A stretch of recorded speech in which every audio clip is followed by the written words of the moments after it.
যেহেতু মাল বানাইবার লেগে এমপিসি না হাতে আর কেউ 2 নম্বরই মাল বানাইতে দিতাম না। আমি আপনারা বন্যার সময় এই লাইনার যাইতাম না। আর কোনদিন যদি সুযোগ পাই ছাতক যদি আই ওই 22 সালে আসলাম রাত্রে আধা বতো আইনটা মাঝে কয় ই নদীর মধ্যে আইনা কয় ডাকাইতে ধরবে একটু পরে বেলে। এবার আমি ওই যে কিতা কমে তুমি কও কিতা ডাকাই ধরবে আলা বুঝছে না তা ডাকাইতের সাথে। এরপরে বেটারে লিয়ে গিয়া টানাত গিয়া কত ঝামেলা জুমেলা পাওয়া আইছি। এবার এবারও আইছি, এবার দিনও আইছি, ভাবলাম দেখাইতে নি রাত ধরে। তবে এখন আমার মনে হইতেছে আজকাল যে লক্ষণ দেখতেছি আর দেখাইতে নাই মনে হইতেছে আমার।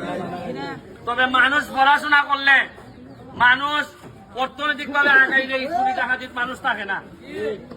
আমি যৎকাল পারছি সরকারি ভাবে জননেত্রী শেখ হাসিনার যৎকাল পারেন আপনাদের এমপি চেয়ারম্যান সাহেবদের মাধ্যমে চাউল পাঠাইতেছেন।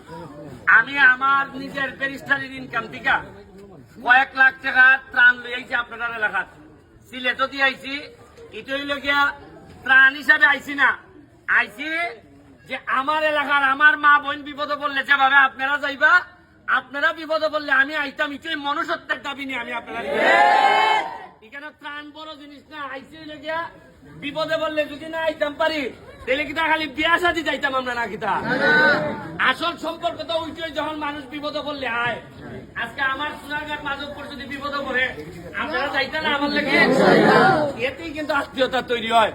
মানুষে আগে মনে করতো খালি বোন বিয়া দিলে বুঝি আত্মীয়তা হয়, জি না, খালি বোন বিয়া দিলে যেটা আত্মীয়তা হয় ইটা জামাই হলতে বোন দিয়ে পিঠে।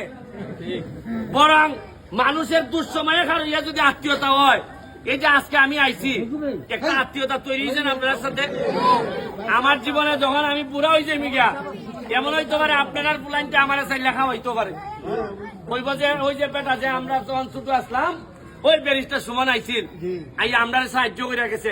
এমন হইতে পারে আপনারই একটা ফুলা আমার শেষ বয়সে বুড়া বয়সে আমার টানতে পারে। ওনার আল্লাহর হিসাব নিকাশ বড় বোঝা বড় মুশকিল। আজকে আমি নির্বাচনে দাঁড়াইবার সময় আমার লইয়া মানুষ 80 করছেন আমার বিরুদ্ধে যারা বড় বড় নেতা, তারা কইছেন আরে এত একটা হুঙ্গা ফুলা ইতো আমারে কইছেন। কিন্তু মানছে আল্লাহর রহমতে এমনই ভোট দিয়া দিছেন আমারে, সবচেয়ে বেশি ভোটে বাংলাদেশে বাস করছে। আমি বিশ্বাস করি মানুষের জুলুম করতে হয় না, জুলুম করলে একদিন না একদিন এটার ফল পাউন লাগে। আমি আপনারা কাছে আমি আইছি আপনারা দুঃসময়ে খালি আপনার পাশে দাঁড়াইয়া কইতাম যে ভাই সাহেব আমি আছি আপনার সাথে, হয়তো সব সমস্যার সমাধান করতে পারতাম না, কিন্তু দুঃসময়ে খার হইবার অভ্যাস হোক, আপনার ছেলেরও হোক আমার ছেলেরও হোক, আমি কিছু ত্রাণ নিয়ে আইছি, এটা আপনারা